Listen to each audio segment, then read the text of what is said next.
안녕하세요. 이번 시간에는 저번 시간에 이어서 현대적 원자 모형과 전자 배치를 끝내보도록 할게요. 이제 오비탈의 에너지 준위부터 다시 볼게요. 오비탈의 에너지 준위는 전자 한 개인 수소 원자와 전자가 두 개 이상인 다전자 원자에서 서로 다르게 나타나요. 수소 원자 같은 경우는 전자 한 개인 수소 원자의 경우에는 오비탈 에너지의 준위는 오비탈의 종류에 관계없이 주 양자수에 의해서만 결정이 돼요. 주 양자수가 커질수록 원자 핵에서 전자가 멀어지므로 원자 핵과의 인력이 약해져서 에너지 준위가 높아져요. 그러니까 이 수소 원자 같은 경우에는 전자가 한 개거든요. 그래서 이 전자 한 개가 어느 전자 껍질에 위치하느냐가 가장 중요해요. 그래서 주 양자수에 의해서만 수소 원자 에너지 준위가 결정이 돼요. 1S의 에너지 준위보다 2S와 2P의 에너지 준위가 더 크고요. 3S, 3P, 3D가 2S, 2P보다 훨씬 더 에너지 준위가 더 커요.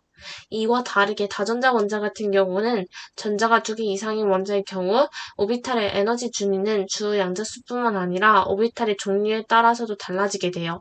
즉, 주 양자수가 같아도 S, P, D, F, 오비탈의 모양에 따라서 에너지 준위가 높아지게 되는 거예요. 그래서 1S, 2S, 2P, 3S, 3P, 4S, 3D 순으로 높아져요.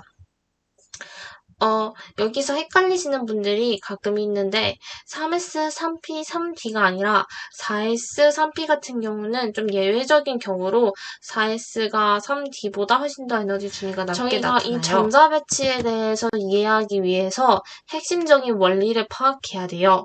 그 원리로 하나는 싸움 원리라는 거예요. 전자는 에너지 준위가 낮은 오비탈부터 순서대로 채워져요. 그러니까 똑같은 비유로 설명을 해보자면은 방을 채우기 위해서 1층부터 차곡차곡 채워나가는 거예요. 1층에 손님이 다 채워지면 2층으로 보내고 3층으로 보내는 것과 같은 비슷한 원리예요. 그래서 전자가 한 개인 수소 원자의 경우에는 오비탈의 종류에 관계없이 주양자 수에서 의해서만 결정된다고 했고요. 전자가 두 개 이상의 다전자 원자수에는 이 1s, 2s, 2p, 3s 순으로 전자가 하나, 두 개 채워지게 돼요. 근데 전자가 왜 두 개가 채워지냐에 대해서는 파울리 베타 원리에서 그 해답을 찾을 수가 있어요. 한 개의 오비탈에는 전자가 최대 두 개까지 채워지고요. 이 두 전자는 서로 다른 스피드 자기양자수를 가져요. 저번 시간에 제가 비유를 했던 것과 같이 방이 너무 좁아서 두 사람이 동시에 들어갈 수가 없는 거예요. 그래서 두 사람이 서로 다른 방향으로 누워서 들어가는 거죠. 전자 똑같이 서로 다른 스핀 자기양자수를 가져요. 그래서 한 개의 오비탈에는 스핀 자기양자수가 같은 전자수가 존재할 수 없고요. 최대 두 개가 쌍을 이루면서 들어가게 되는 거겠죠. 베릴륨의 전자배치를 볼까요? 베릴륨의 전자배치 같은 경우는 베릴륨의 원자 번호는 4번이에요. 그렇기 때문에 전자가 총 4개가 들어가야 되는 거죠. 앞에 배웠던 싸움 원리를 따르면은 1S에 먼저 가장 채워줘야 되잖아요. 1S에 전자가 하나 들어가요. 그리고 전자가 하나 더 들어갈 거예요. 2S에 전자가 하나 들어가겠고요. 나머지 하나가 들어갈 때 스핀자기의 양자수가 서로 다르게 위아래로 들어가게 되는 거죠. 이거는 불가능한 전자 배치예요. 왜냐하면은 위를 바라보고 있는 화살표가 두 개가 있잖아요. 스핀자기 양자수가 같아요. 이것도 마찬가지로 스핀자기 양자수가 같아요. 명심해야 할 거는 이 오비탈의 양자수는요. 이 오비탈에 대한 정보를 제공해주는 거예요. 집 주소를 제공해주는 것과 같아요. 그렇기 때문에 아무리 똑같이 들어가 있는 전자라도 조금씩은 다른 주소를 가지고 있어야 돼요. 하지만 이거 같은 경우는 주소가 같죠. 이것도 주소가 같아요. 오비탈인 주소가 같은 전자는 존재할 수가 없어요. 그렇기 때문에 그런 거를 따져서 생각을 해주시면 더 편할 거예요.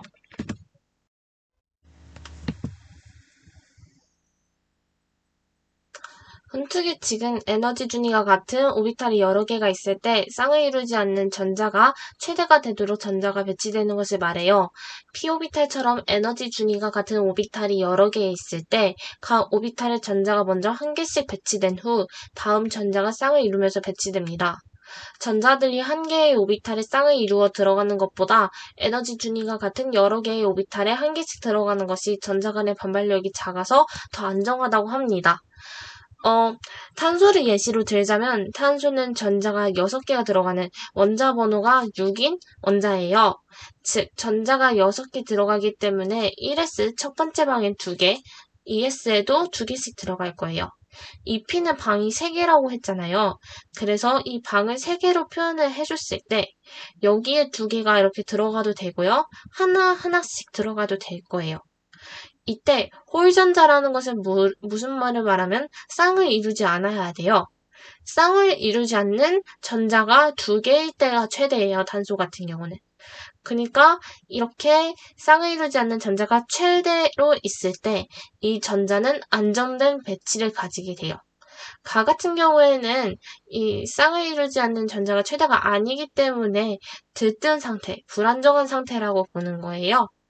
바닥 상태와 들뜬 상태에 대해서 언급을 하자면 바닥 상태는 안정된 상태로 싸움 원리, 파울리, 베타 원리, 훈트 규칙을 모두 만족해야 돼요. 들뜬 상태 같은 경우는 싸움 원리와 파울리 베타 원리를 반드시 싸움 원리와 훈트 규칙을 반드시 만족할 필요가 없어요. 하지만 무조건 만족해야 되는 건 파울리 베타 원리예요. 파울리 베타 원리는 기본적으로 파울리 베타 원리를 어긋나는 전자 배치는 존재하지 않게 돼요. 그렇기 때문에 아무리 들뜬 상태라도 파울리 베타 원리는 만족을 해야 됩니다. 질소의 전자 배치를 봤을 때 전자가 7개라 가정했을 때 이렇게 홀전자 수가 가장 많게 배치가 되는 훈트 규칙 만족했고요. 1s부터 2s, 2p로 채워지는 싸움 원리도 만족했어요. 전자가 스핀 자기양자 수가 다르게 배치가 되어 있고 모든 전자가 다 방주소가 다르잖아요. 바닥 상태라는 것을 알 수 있어요. 두 번째 칸을 보면은 두 번째 칸은 홀전자 수가 최대가 아니니까 이거는 훈트 규칙에 어긋났고요. 그리고 요거 같은 경우에는 아직 ES에 더 전자가 들어갈 수 있는데도 불구하고 EP에 전자가 들어갔잖아요. 싸움 원리가 만족이 안 됐어요. 그리고 마지막 같은 경우에도 2P에 전자가 더 들어갈 수 있는데 3S로 전자가 들어갔잖아요. 에너지 준위가 낮은 데부터 들어가야 되는데 그게 만족을 하지 않았으니까 싸움 원리에 어긋나게 됩니다. 오늘 이렇게 배워봤는데요. 오비탈에 대해서 아직 좀 더 많이 필요할 거예요. 뒤에 부분에 대해서 더 언급을 해드릴게요. 이 부분에 대해서는 사실 앞의 내용을 기반으로 하면은 이해하기가 쉬우실 거예요. 전자껍질과 전자 배치로는 수소 원자에서 전자껍질의 에너지 준위는 주 양자수가 커질수록 높아진다고 해요. 각 전자껍질은 최대 2n제곱의 전자가 채워질 수 있는데 저희가 앞에서 배웠던 거에 이런 게 있었어요. 전자껍질에 들어갈 수 있는 방의 개수를 저희가 배웠었어요. 그러니까 방의 개수는 n의 제곱이라고 했잖아요. 기억나시죠? 근데 이 방 하나에 들어갈 수 있는 전자가 2개라고 했어요. 파울리 베타 원리에 만족을 해야 되니까요. 그래서 그냥 이 n제곱이 되는 거예요. 방의 개수에 들어갈 수 있는 전자 수가 몇 개라고요? 2개라고 했으니까 이 n제곱으로 나타내는 거죠. 원자 번호가 1번부터 20번인 원자의 바닥 상태 전자 배치에서 가장 바깥 전자 껍질의 전자수는 8을 넘지 못하는데요. 이거는 옥텟 규칙 때문이겠죠? 옥텟 규칙이라는 거는 전자 껍질 순으로 2개, 8개, 8개 이런 식으로 해서 가장 바깥 전자 껍질의 전자수가 한계치가 있다고 생각을 하시면 돼요.